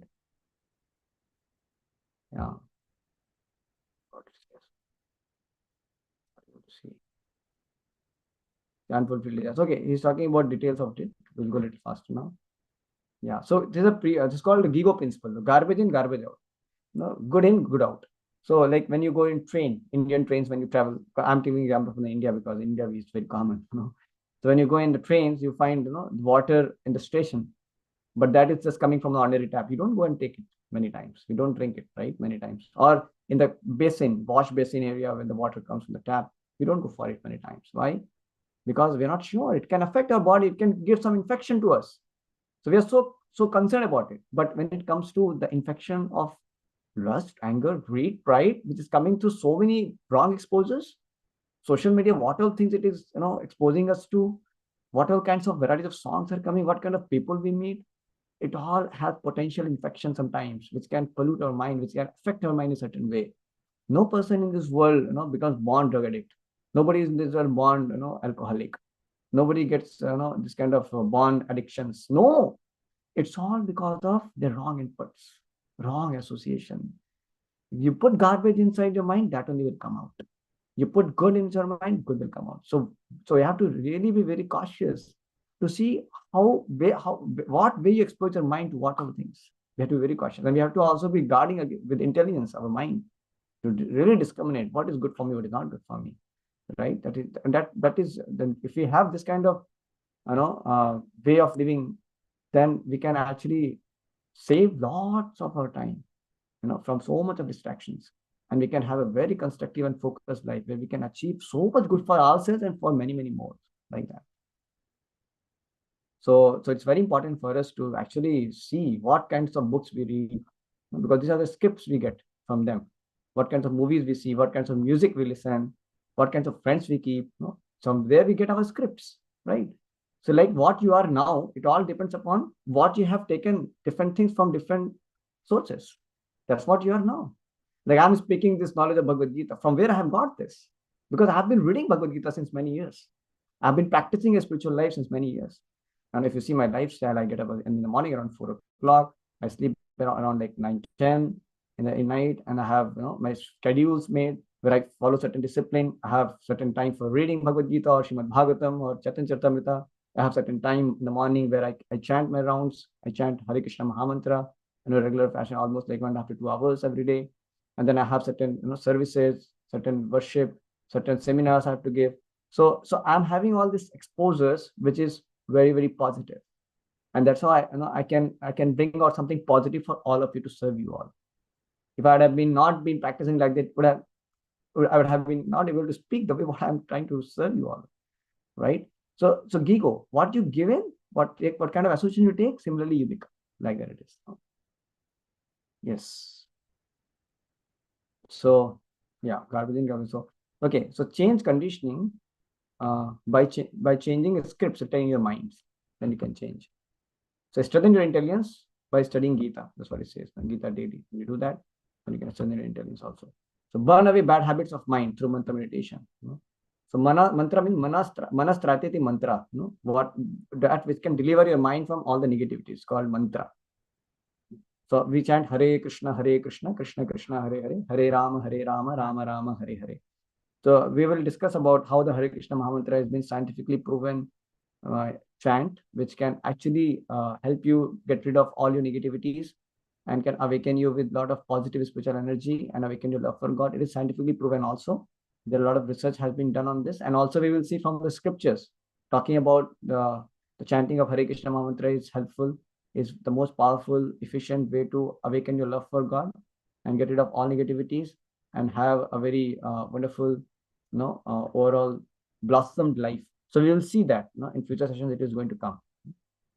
So hippies became happies by mantra meditation.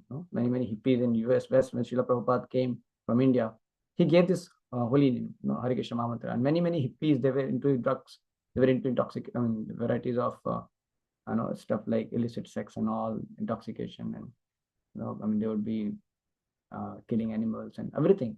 But they became very pure personalities just by chanting the holy name of the Lord, Hare Krishna Mantra. So they are the benefits of knowing this knowledge of soul. What are the benefits? Universal brotherhood. My dear friends, we will truly become friends. We'll not superficially say, my dear friend. We will truly feel friend for everyone, because we know that I'm soul. When you connect to God, then you connect to entire family of God. When you have love God, then you can have love for all the family of God, all the members, because everybody is included in the family of God. Like say your sister gets married to some family, right? One husband. So now as your sister gets married to that husband, your affection for your sister expands into all the family members of the sister's husband's family also. Right? Like my sister is going to get married in the April month now. She is 8 years younger than me. So now when she gets married to that person, the brother-in-law of mine, then my affection for my sister will come out having the affection for all the family members. That means my brother-in-law's parent, my brothers-in-laws, other relatives. It's natural. Same way, when you have awakened your love for God, then your love for all the people will come out in a natural, in a real sense. Then, because if you separately want to love anyone in this world, you can always have, you will always have limitation. You'll always have some kind of discrimination, limitation. Like if I love my country, then I may not love other neighbor country. I may have to sometimes hate my neighbor country. If I love, my family, then I may not love my neighbors much. If I love, say all the human beings, but I may not love all the animals. Sometimes people talk about humanity, but they are killing animals also. But a person who's truly God conscious, who's truly aware of his self and the soul, and we are all part and parcel of God. So the person can have real universal brotherhood. Then real Vasudhaiva Kutumbakam can happen. Then this kind of Hindu, Muslim, white, black, rich, poor, these kind of divisions will not matter much for us. We will connect to people, in spite of all these superficial differences, because we know essentially the soul is the same person who is very sacred, who is part and parcel of God. Yeah, beautiful, ugly, these all things will not be much consideration. So yeah, so what unites us is the understanding of the soul. So you see, in our ISKCON, we have devotees from all over the world, right? They're white, black, all different varieties. So yeah, but they are all united. So people from all walks of life can come together and for the higher cause when they have this knowledge of soul. Yeah, so this bodily concept. And also we will not have inferiority complex. I was telling, we are not short, we are not, buddhu. Somebody say buddhu, but you're not buddhu. Your soul is not buddhu. Are you thinking soul is buddhu? Soul is not buddhu. Soul is knowledge. Soul has knowledge, right? Yeah, we are buddhu, thinking that because we have not enough, utilize our intelligence well. Our intelligence has certain defect right now. We have some limitations of intelligence. Yes, agree. Tomorrow you may have a body which may have better intelligence. Yeah, you can get that. And how does it happen? It is a concept of karma. We will discuss in the next session. On what basis we get certain kind of intelligence, certain kind of bodily feature, certain kind of mindset. This all depends upon our previous karma. We'll discuss about it. But these are all pertaining to body. You see, your birth in a rich family, poor family, you're getting a short body, ugly body, black body, beautiful body. These are all not your attributes. These are all bodily attributes. And you're different from that. So you can rise above all these inferiority complexes. And you know that soul has abundant potential. If you tap that potential, you can be most powerful personality of this world. Yeah, because soul is very powerful. One soul can shake the world, possibly. One Srila Prabhupada came and started the revolution. That you see so many ISKCON temples now. One Hitler, in a bad way, he could influence the world. You see, one soul in a negative way happened. But one soul can have so much of power. Of course, the real potential of the soul is in its glory, not in a negative way. And a lot of wonderful influence can happen if the soul, if we can tap the power of the soul in a positive way. Soul is having the glorious nature. It's sacred, very sacred, part and parcel of God. So yeah, so my heart is full of joy, serenity, compassion for others. These are the real qualities of the soul: being selfless, being kind, being helpful, being happy. These are all real qualities of the soul anyway. And we develop positive outlook towards attitude of life. So when we see others' defects and problems, then we separate them from the person. We don't see the person with their problem. We must see the person with the problem, we separate that. So you can help the person to come raise above their problem. Like somebody becomes angry on you very brutally. then you can even sympathize that person. You understand he's angry, but he's the soul. He is angry because of certain circumstances. He himself is suffering. That anger is also burning him. So you can be more tolerant with a person who's actually angry, sometimes being very unreasonable also. You can have some tolerance, better tolerance. Yeah, you can have better patience, seeing the people's defect, seeing the people's behavior. Because you know that it is superficial nature of theirs. It is some contamination of their mind. It is certain, trouble with their own, being not able to manage their own mind and senses. They have some misunderstanding. But the soul is sacred. The soul is, is actually a potentially good person. So you'll become more tolerant towards people, like that happens. So you will have positive outlook towards life. Instead of blaming my friend for not being cooperative, let me learn to help him and be more kind and courteous with him. Then hopefully he will change. Unless I set a good example, what's the point demanding the same from others? Right? But negative outlook, everybody's self, you just see he's not cooperating, I feel lonely, all this. So no wisdom that everyone is originally a part of Supreme, but now they are covered up. So that wisdom is not there. But when you have that wisdom, then you can separate the problem of people and people. They say, no, hate the sin, not the sinner, they say, right? That's how it is. So you write to the resources, then you see everything and everyone belongs to God.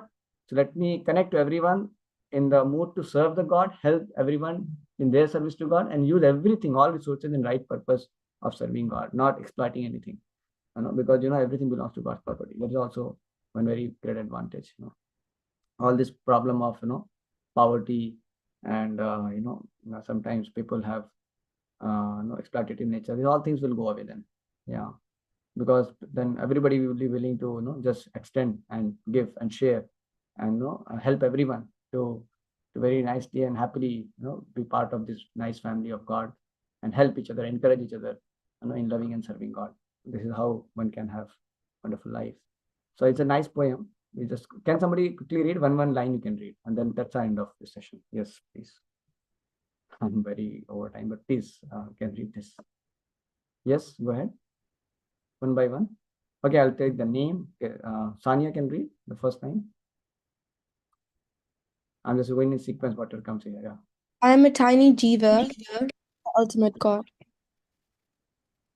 Do I Yeah, continue? go ahead. Yeah, Okay. two lines. Yeah. But a tiny part and parcel, servant of the Lord. Yes. Now Amshul can read further. Leaving Lord's company, forced to be born in pain, in the world filled with agony, anger, and again. Yeah. Varun? Krishna is my Lord, the source of all existence. His form is imperishable, full of 6 opulences. Yeah. Now we can read. Okay. Mehak? Yes. He pays the visitors out of his own sweet will to please and protect his devotees and punish the evil. Yeah. Dhruv? I am only Brahman, but Krishna is Param Brahman. My power is limited, his potencies are unlimited. Yeah. Now I- again, can you go in the sequence? The first person who read, can you read now? I can make a swimming pool, God creates oceans. I can fly a rocket, but Lord floats huge planets. Next. I can invent a dome light, but God creates moonlight. We make ordinary dolls, the Lord makes us all. Next. Lord is the actual doer. I'm just an imitator. Lord is omnipresent, omnipotent, and omniscient. Next. Who deserves everyone's love and humble service. I am a tiny jeev cast in oceanic material world. Next. Lord is the greatest of all. Let us accept this fact as at heart. We are his tiny servants. Let's realize and serve him with joy. Together we will sing this. Hare Krishna, Krishna Krishna, Hare Hare, Hare Rama, Rama Rama, Hare Hare. Yes. So this is the summary. I mean, matter of spirit, a body worth not 110, no. Body versus soul, material viewpoints and spiritual viewpoint. We saw 6 changes of the body, living body, difference between living body and any ordinary machine. Scientific proof we saw, common sense, consciousness, near the outer body experiences, reincarnation studies, mechanism of mind we discussed. Yeah, control and control mind, ego principle, and also benefits of knowing the knowledge of soul. Yes, so we had this discussion. So we told now Gita. So God is I'm not all in all. God exists. That was the G, which I was not remembering in the earlier part of my session. There is a G. There is one thing that God is all. I'm not all in all. God is in control. God exists, right? That is the first thing. First theme that we'll have discussion in the future session. Second is I. I is identity. I'm my body is not all in all. Soul exists. So that is second. So my identity is soul. The third is T, transmigration. The soul. So that means this life is not all in all. Next life exists. So I go from this life to another life also. So we just don't take this life very seriously. Okay, this life I may have a defective body sometimes. I may have some not so good intelligence. So we should not become so morose about it, right? Of course, we can even tap the potential of soul even in this life also, and can overcome all the superficial defects, right? But tapping the potential, seeing what are my potentials are, and use it for service of God, become glorious. So yeah, so that way I'm not on in. I mean, this life is not on in all. Next life exists. T, transmigration, and the last is A. A is aim of life. This material world is not all in all. Spiritual world exists, right? So this world is not all in all. That means this world of birth, old age, disease, death is not all in all. There's an aim of life to get rid of the cycle of birth and death, to go back home, back to Godhead, to go to the spiritual world, to attain the spiritual enlightenment, to attain the love for God. That is the goal of life, aim of life. So this world is not only not spiritual world like this. So in this session, we discuss about I part, identity. And the next session, we'll discuss about T, transmigration, and we'll have more discussion about the karma. Very, very powerful. If you know the science of karma, it can help you to become very sober. Yeah, so we'll have some discussions maybe in next session. I'm sorry, I really went over time, but thank you for your patient hearing. In case you have any reflection, questions you can please feel free to ask me now. In case you have time, no force. You can, if you have some time, you can discuss. And those who wish to leave can leave. But I request if you can put your video on, to be good. That will make it more personal, if it is possible for you. And then you can share your reflection or any questions or anything. Yes.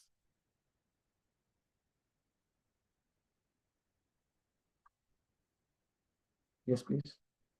Any reflection? Any one of you?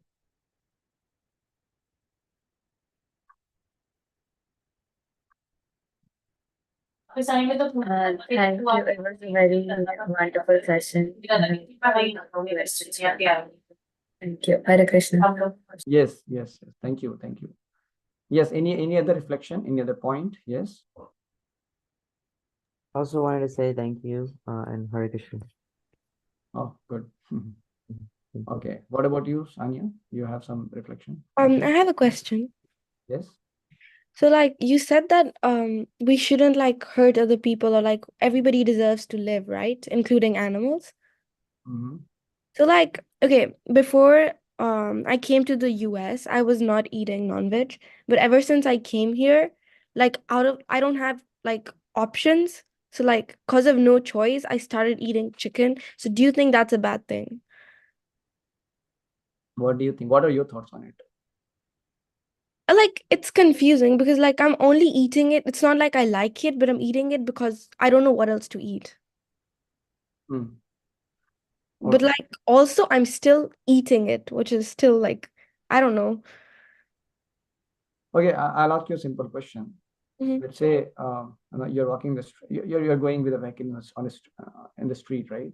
Yeah. And you're just coming from India, and you don't know about the traffic rules in America, and the police come and charges you. So whether you're saying that, oh, I was not aware, will that save you from the fine? No. No, correct? Yeah. Yeah.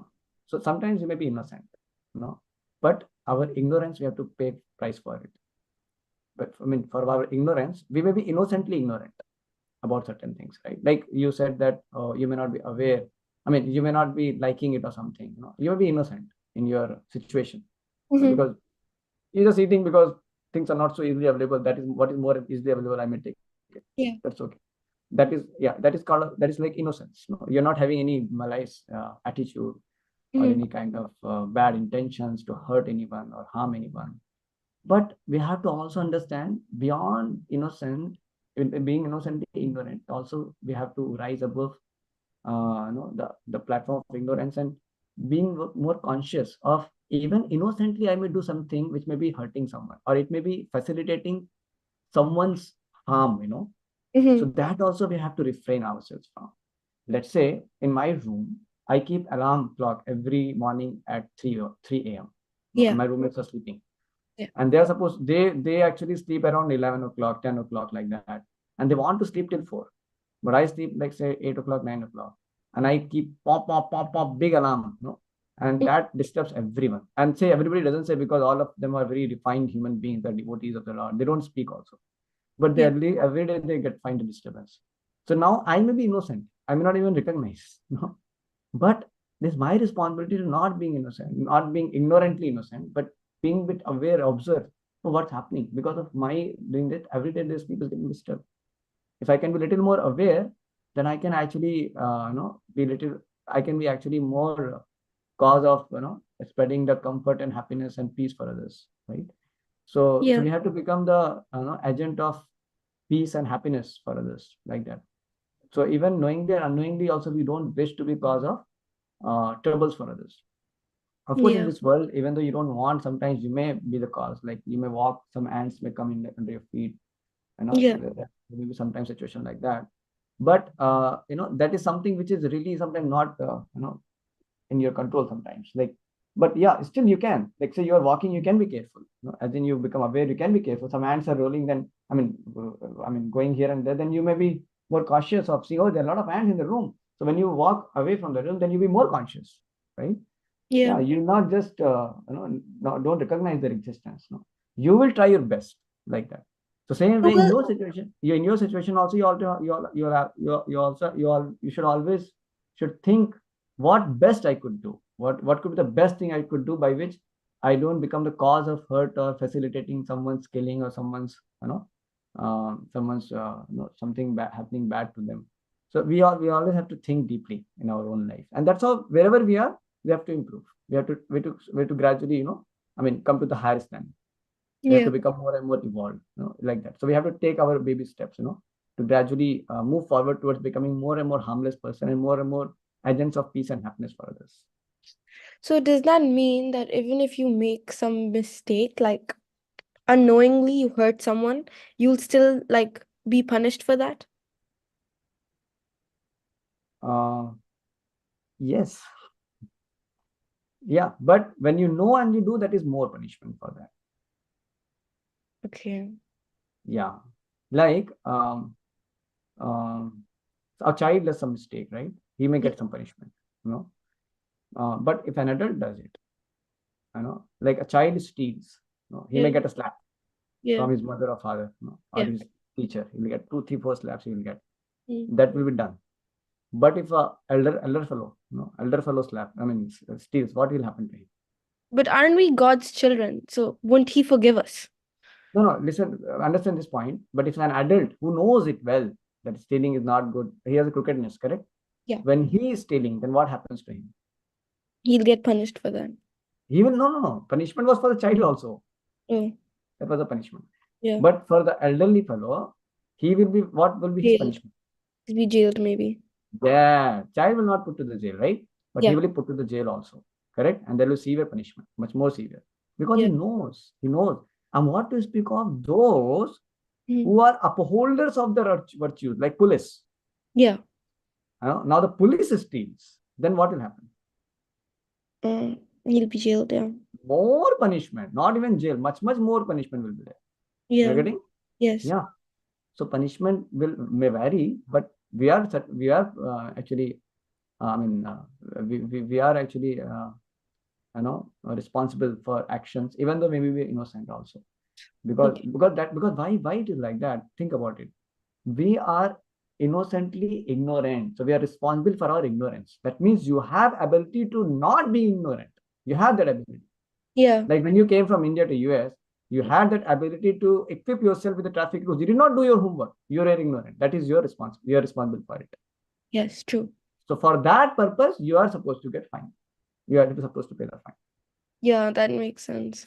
Yeah, and maybe if you are American citizen, fine will be more. I don't know the rules are how the rules are, but it should make more sense to that. The fine should be less for such kind of person, and fine should be more for the person who actually knows the rules. True. Right? Because he's deliberately he's trying to do that. So same way in our life also, we are responsible for even our ignorance, though we are innocent sometimes. So it's our duty to read Bhagavad Gita, it's our duty to read Bhagavatam, our duty to hear from the saintly personalities and know from them what is my duty, what I should be doing, what I should not be doing. If we are not ready to consult, we are only responsible for our ignorance. And when we commit certain actions which is displeasing to God, which is hurting others, which is sinful, so we are responsible for those actions and we will get due punishment for that. We cannot avoid that. We will discuss in the next session about the karma. There it comes also. We'll understand it better. Do you have time for one more question? Yeah. Okay. You know how we say that like God knows what's gonna happen next and like he knows everything. Then why do if God knows everything, then aren't we just puppets of God? Like if I'm doing what God has set for me, then like I'm just following him. Then how am I making my own decisions? Just 1 minute. Huh? Sure.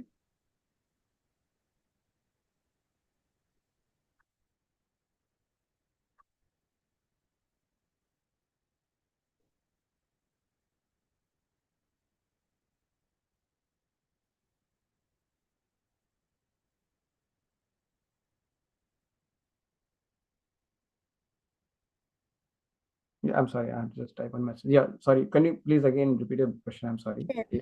I'm just asking, we always say that God knows, like it's destiny. God has decided where you will end up and stuff. That means we're just puppets of God, right? Then how am I making my own decisions? Because I'm just No, following what okay. God has for me. Yeah. Okay, but yeah, this question is often asked many times. But yeah, see, the thing is that, yeah, we have certain destiny which is working for us, right? But look, at every junction of our life, we have choices. We have free will. I'll tell you a simple example for this.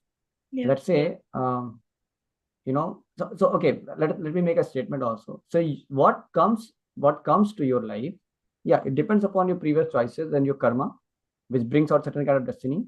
But when those events are happening, you still have free will and you have free will to respond. Yeah. You have free will to respond to that. Like, let's say somebody comes and hurts you. Yeah. That's as per your destiny, it comes, that somebody is going to come and hurt you with bad words, right? Yeah. Now, depending upon your level of consciousness, how much you have done the homework of elevating your consciousness, to be how much you're enlightened, depending. So your spiritual life is in your hand. Your spiritual enlightenment is in your hand. It's not destined. It's in your hand. So if you have done that homework, then you can better respond to that situation. Now, if suppose we are very ignorant, we haven't done our homework, then what will happen? That person will hurt us, and we will hurt him further, with much bad way. Yeah. And then this will go further. Because that also action has a certain reaction, you see. Yeah. Because you have hurt, you have built a fresh karma, fresh destiny. So it is not like monotonous. It's always building a fresh reaction also. Yeah. So your current response will bear the next, kind of reaction. Okay. You're getting this point? Yeah. Yeah. This is what happens. Yeah.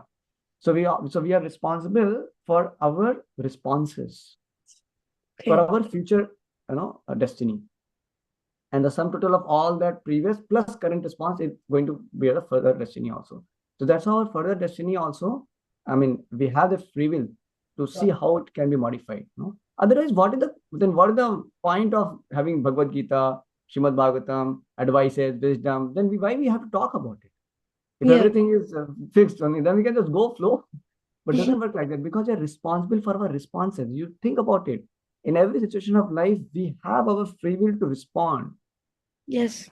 We struggle with our mind and senses. We don't sometimes get confused. That all things happens. But we have that free will, we have that free will to respond. And if we can actually strengthen our intelligence and we can be equip ourselves with necessary wisdom, then we can actually have better, wisdom and we can better respond to situation. And that can actually be something wonderful for our future. Okay. Yeah. So that factor of free will is important. We have free will. Yes, you can respond. It may be tough because of your previous situations, because of your mental conditioning. It may be tough, but it's still, the knowledge of Bhagavad Gita, the Hare Krishna Mahamantra, the advice of the saintly personalities, that can give us certain grace, that can give us certain empowerment by which we can respond in much evolved manner. And that can help us to break through the cycle of karma also. Okay. It can modify our future. Yeah. Thank you so much. Yeah. Okay. Hare Krishna. Thank you. Hare Krishna. Thank you. Hare Krishna. Hare Krishna, Pitamar.